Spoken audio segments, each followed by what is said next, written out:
E aí, galerinha do YouTube, tudo bem com vocês? Aqui quem fala é o professor Bruno e hoje na nossa aula de ciências voltada para o nono ano, tá? Nono ano, nós vamos falar um pouquinho sobre Mendel e a hereditariedade. Olha, isso aqui é difícil de falar, isso aqui é um trava-língua, tá? Hereditariedade. É quase se engasga para falar, né? Mas nas últimas aulas nós conversamos um pouquinho sobre o nosso amigo Lamarck, né? O nosso amigo, quem mais estava lá? O Lamarck, e eu esqueci o nome do nosso outro amigo lá. E os dois estavam sempre... e o Darwin. E os dois sempre conversando sobre hereditariedade, falando como que as pessoas se reproduziam, né? Porque até então todo mundo achava que as pessoas se reproduziam, né? Tudo bem, que a gente sabe que é pelo meio, né, da cópula, né? Que é do sexo, tal. E aí até aí tudo bem, mas as pessoas achavam que era pelo sangue. Todo mundo achava que era pelo sangue. Se nasce uma criança, ela ia com o seu sangue, né? Aí você fala assim, não é somente o sangue, né? Tudo bem que o sangue vai, o sangue se mistura. Tanto que existiam alguns cavalos, né? Que eram os cavalos puro sangue. Que os cavalos vinham com o sangue da outra família, né? E até provar essa ideia que não era exatamente só pelo sangue, pela ideia de você usar o mesmo sangue, que no caso o nosso amigo aqui, o Mendel, né? Quem foi Gregor Johann Mendel? 1822 a 1884. Imaginem, para vocês terem uma ideia, aqui no Brasil a abolição da escravatura foi em 1888. Imagine, antes da abolição dos escravos, já tinha um monge, né, filho de camponês, que já estudava sobre essas mutações, essas misturas de raça. Olha que interessante. Só que ele fazia com plantas, né, que era mais fácil, né, porque você plantava, via os resultados, e aí no resumo de tudo que eu vou explicar aqui, ou que está escrito, quem tiver com mais dúvidas pode até ler, né? Mas eu não vou ler para não ficar uma matéria chata pra caramba, porque imagine se eu ficar lendo para vocês, é a mesma coisa, né? É a mesma coisa que se vocês estivessem lendo, né? Então a ideia é o seguinte, O Gregor, né, Mendel, né, que a gente chama de Mendel, ele era filho de camponês, pobre, entrou por um mosteiro lá na Áustria, né, da ordem de Santo Agostinho, em 1843, muito tempo atrás, com 21 anos.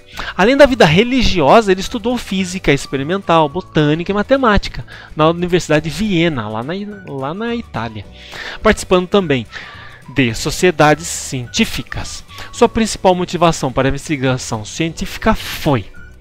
Então, esse é o motivo. Então você tem que ter um motivo. Porque normalmente quando você faz um trabalho, um estudo, você tem que ter um motivo. Então qual que é o motivo? Como ocorre a transmissão das características hereditárias em plantas de ervilhas da espécie Psum sativum. Não é a cannabis sativa. Cannabis sativa é a maconha. Não pode, maconha é proibido, não pode. Mas nós já estudamos nas outras aulas. Na época, quando nós estávamos presenciais, nós falamos um pouquinho sobre a maconha, né? Um tipo de cannabis. Mas isso é uma outra história. Mas a Psum sativum é um tipo de ervilha. Então, o que ele diz sobre a transmissão? Ele transmite, ele leva as informações de um ser para o outro. Então, a característica, a forma física, como que ela é, se ela é alta, se ela é baixa, se ela é morena, se ela é branca, se é ruiva, né? Se tem um pezão, se tem uma mãozona, né? Hereditária, a hereditária é quando vem da família. é uma informação, uma característica que vem da sua família. Como você é alto ou é baixo, depende do seu pai, da sua mãe, que ela vem da família. Beleza. Aí, ele estudou sobre as ervilhas. Então, o que ele falou aqui, ó? Então, ele tinha as leis dele, ó, leis da segregação, lei da segregação independente. Eu vou resumir tudo isso aqui que ele falou, ó. Isso aqui é muito hard, é muito difícil, nesse gráfico aqui, ó. Então, ó, esse gráfico ele vai explicar para vocês, ó. Olha só que interessante, ó. Investigando um experimento de Mendel. Tá bom. Então o que ele fez? Ele pegou dois tipos de ervilha. Uma ervilha amarelinha e uma ervilha verdinha. Tudo bem. O que ele fez? Plantou as duas, só que ele pegou um pedacinho da verde e plantou junto com a amarela. Aí você fala, professor, mas dá certo aí, professor? Ó, pra vocês terem uma ideia, se você plantar um galho lá, uma árvore, né? O início de uma árvore de laranja, por exemplo. Árvore de laranja.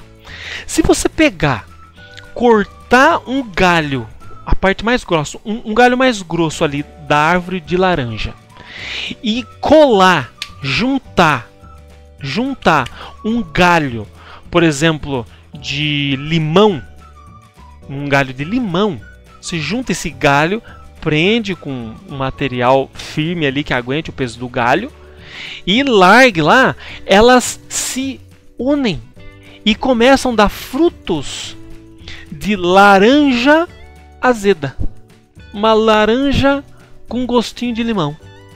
Isso é mais ou menos o que o Mendel fez, mas ele não fez com galhos tal, ele fez na terra ali mesmo. Ele pegou uma sementinha amarelinha e a sementinha da verdinha, misturou as duas na terra, juntou as duas ali e esperou crescer para ver o que dava. E fez esse enxerto, e fez essa união. Hoje é feito uniões com flores, que eu não sei exatamente como que faz, mas dá pra gente pesquisar uma hora dessa. Como que junta uma flor com a outra para dar cores diferentes. Uma flor roxa com uma flor amarela dá uma flor arroxada meio amarelada, né? E isso acontece. E ele fazia isso com as ervilhas. Ele unia as duas, né? Ele unia as duas. E aí, olha o experimento dele, que interessante.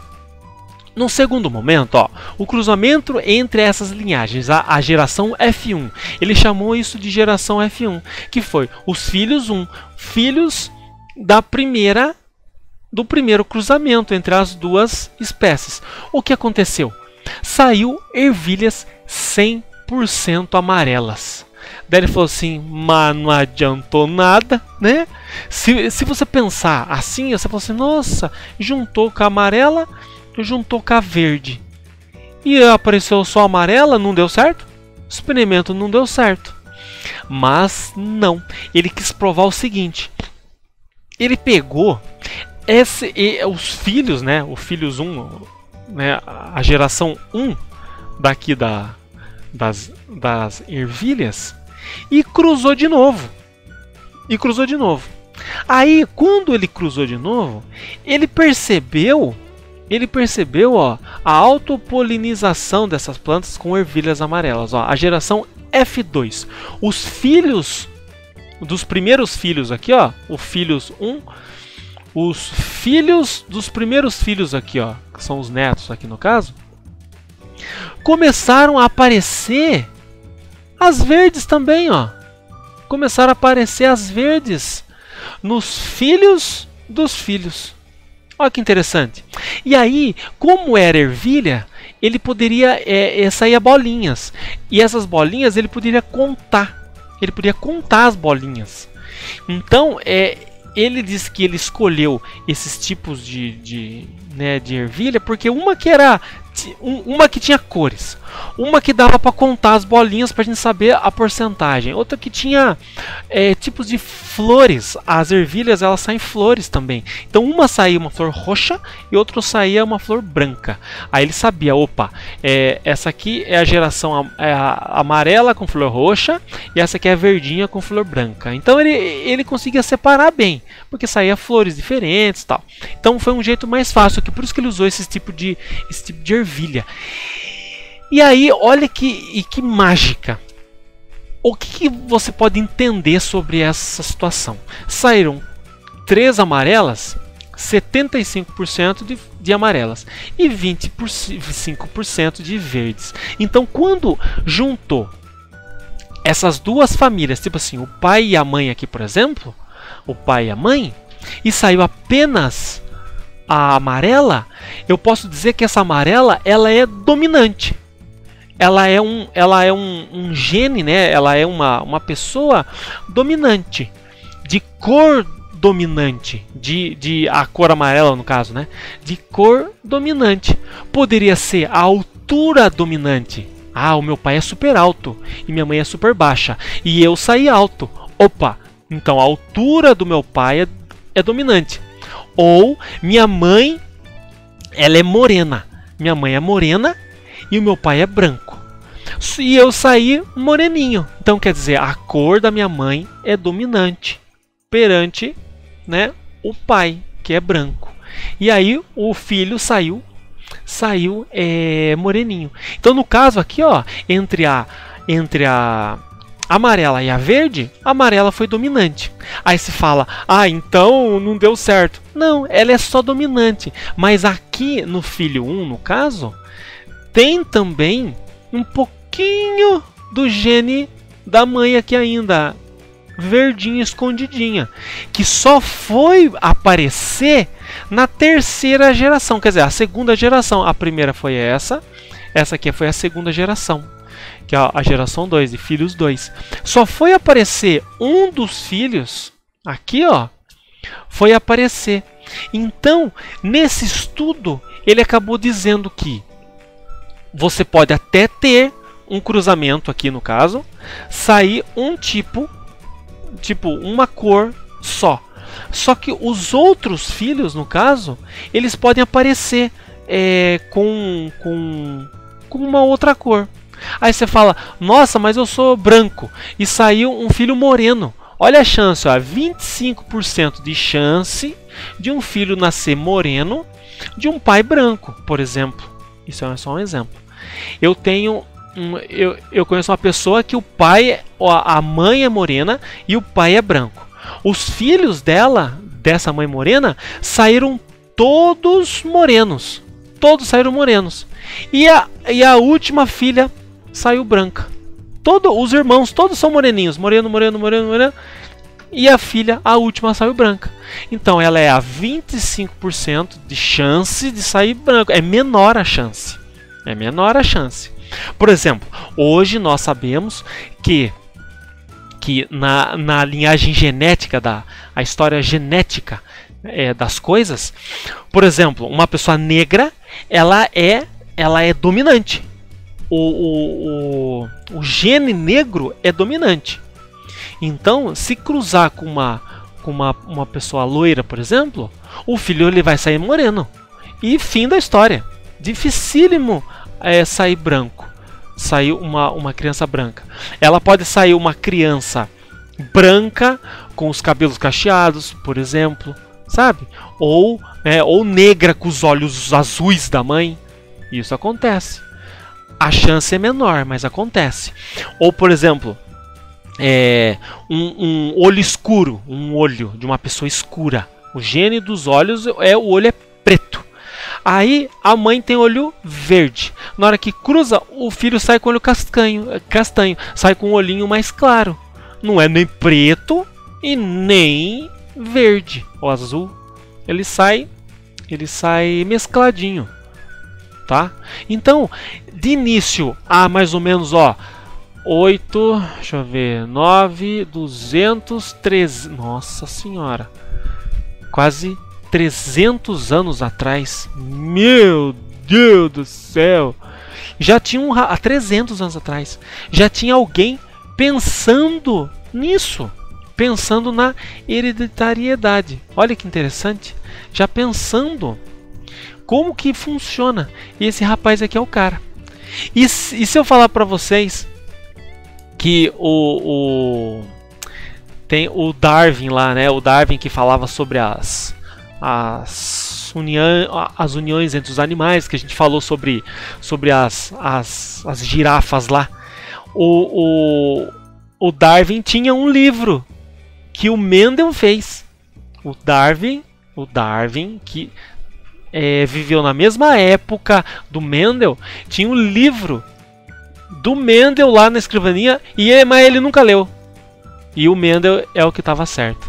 Então o Darwin, ele estava sempre pesquisando sobre coisas que as pessoas falavam. E até tinha um livrinho lá do Mendel lá, só que ele nunca leu, né? Morreu e sem ler.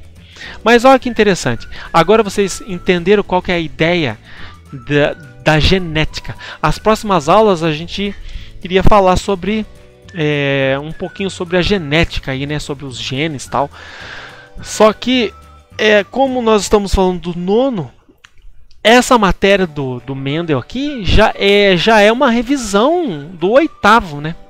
Já é a revisão do oitavo.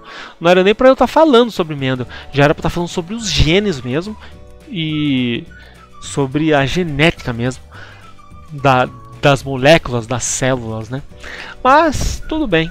Mas foi um jeito diferente de eu explicar para vocês como que Mendel chegou nessa ideia de cromossomos e genes, né?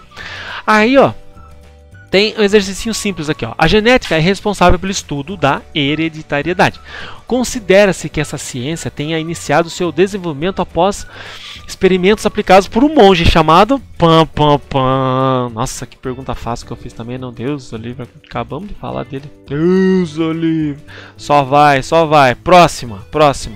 Contei a resposta. O que você entende por hereditariedade? Explique as suas palavras. É só explicar o que eu conversei com vocês aqui. Explica o que eu conversei, explique o que eu expliquei e já era. Beleza? Então, pessoal, até a próxima aula. Se tiverem dúvida, mandem no WhatsApp. Ó, inglês, professor, inglês, meu Deus do céu. Beleza? Então, pessoal, fica assim, até a próxima.